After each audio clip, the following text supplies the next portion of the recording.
his work which he had made, and rested on the seventh day from all his work. And that still complies to today. Alright? Every single seventh day, according to the Lord, man, that's the Sabbath day, man. And anything, if anyone knows about the Sabbath, who knows about the Sabbath? Right? Like, what was the Sabbath made for? Give that brother a hand. That right there is true. You know what I'm saying? A day of rest.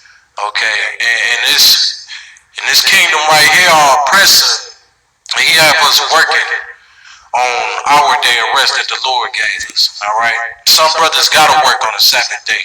You know what I'm saying? Because they in slavery. You know what I mean? Because they oppressed by their oppressor, man. They oppressor. When we in his kingdom, we got to comply to some of his rules, or we won't eat. You see what I'm saying?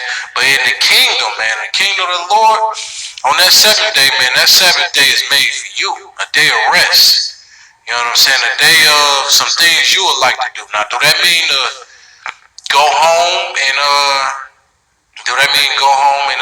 you have to just literally sit down and you have to rest? Okay, so what do it mean? That's the day that you do your own pleasures, as in you don't do your slavery, you do the things that you enjoy. Okay, give me some examples.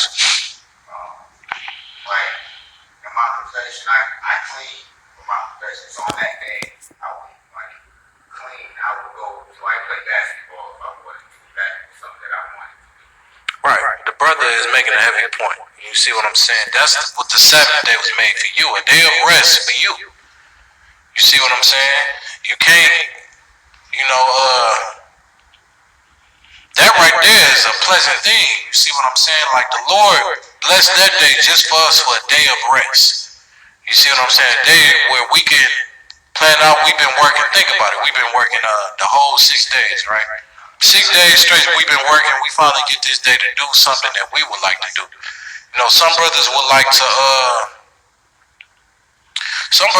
get their line together, you know what I'm saying? Or decorate around the house, clean up or something, or you know what I'm saying? Kick back, watch a game, or just, a day of rest for them.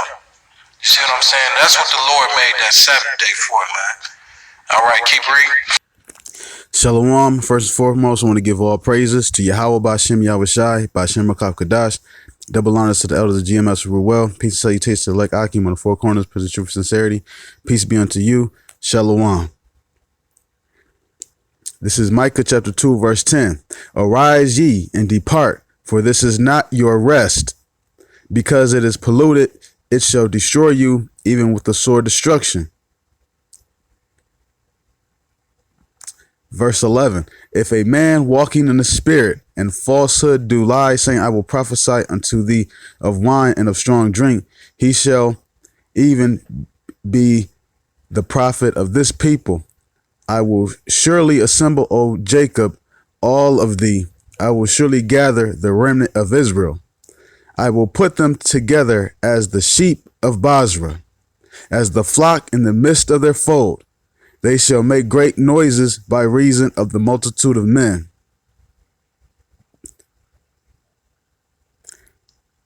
Verse 13, the breaker is come up before them. They have broken up and have passed through the gate and are gone out by it. And their king shall pass before them, and Yahweh on the head of them. So the verse says, rise, Jacob, this is not your rest. We're in a time of Jacob's trouble. Ain't no resting on the Sabbath. Ain't no playing basketball on the Sabbath. Ain't no watching basketball on the Sabbath. Verse 12, it goes to say he's going to gather us. And this is that time. The Most High is going to gather us. This ain't the time, saying, okay, resting. Paul taught on the Sabbath. And yeah, they teach on what they consider the Sabbath, which is Friday to sundown, Saturday sundown. But as you can see, that was a live stream. They're not prophesying. The spirit on you might not be to prophesy. Everybody don't got the same gifts. But damn, it's so the vision is the book is speaking right now, where you can literally just repeat what the news is saying. Even with the Most High not giving you a dream or a vision, you could just look and line up. You got to look like the prophecies are coming to pass right now.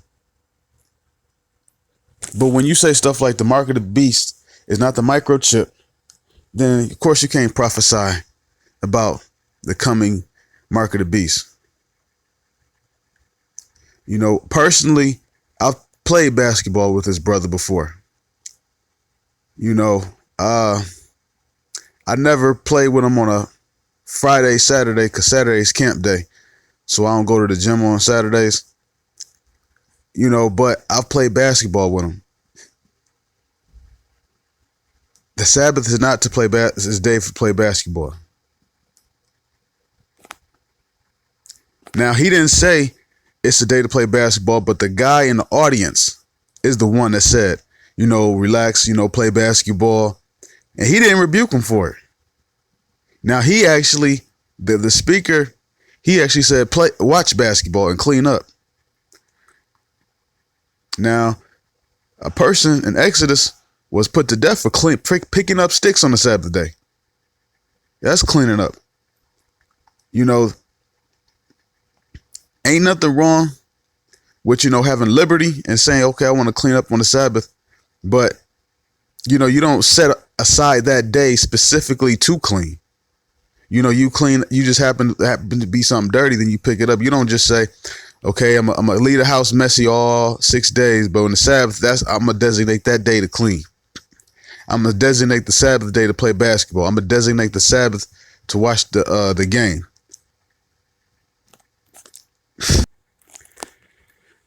This is Isaiah 58:13. If thou turn away thy foot from the Sabbath, from doing thy pleasure on my holy day. Basketball, that's a pleasure. You walking after the flesh. That's not, the spirit don't want to play basketball. The spirit don't want to watch, you know, football.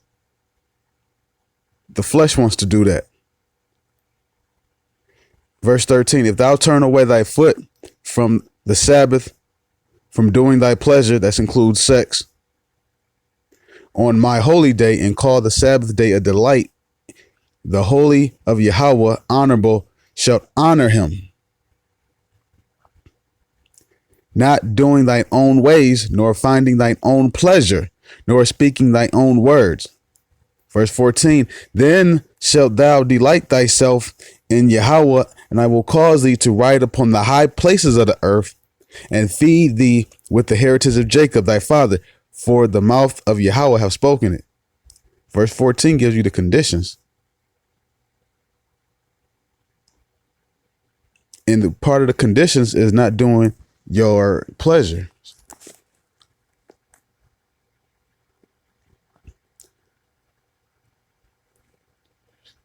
Deuteronomy 6.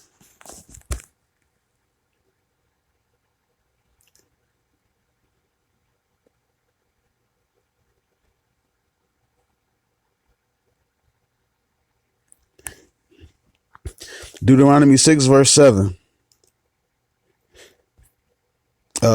Start with verse 6. And these words which I command thee this day shall be in thine heart, and thou shalt teach them diligently unto thy children, and shalt talk of them when thou sittest in thine house, and when thou walkest by the way, and when thou liest down, and when thou risest up. So we're supposed to be meditating on stuff like this. You know, Sabbath day, especially in a time like this, is a time to get serious. You know, you ain't supposed to be, you know, lighting fires and candles on the Sabbath.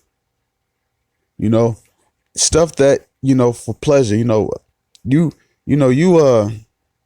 light a candle on the Sabbath. You doing that for pleasure because you want to smell it. You know, just like leave some of that stuff alone. Now, the ISUPK members is being taught that, you know, he's teaching the flock this. And Yahushua, when he's on the scene, he had more issues with the scribes and the Pharisees that was teaching and leading the people. So this is a time to really be considerate and be mindful of what you teach in these idle words. And on that note, I want to give all praises to Yahweh Bashem Yahushai, Bashem Ruach HaKodesh, double honor to the elders of GMS well. Peace, salutations, and shalom.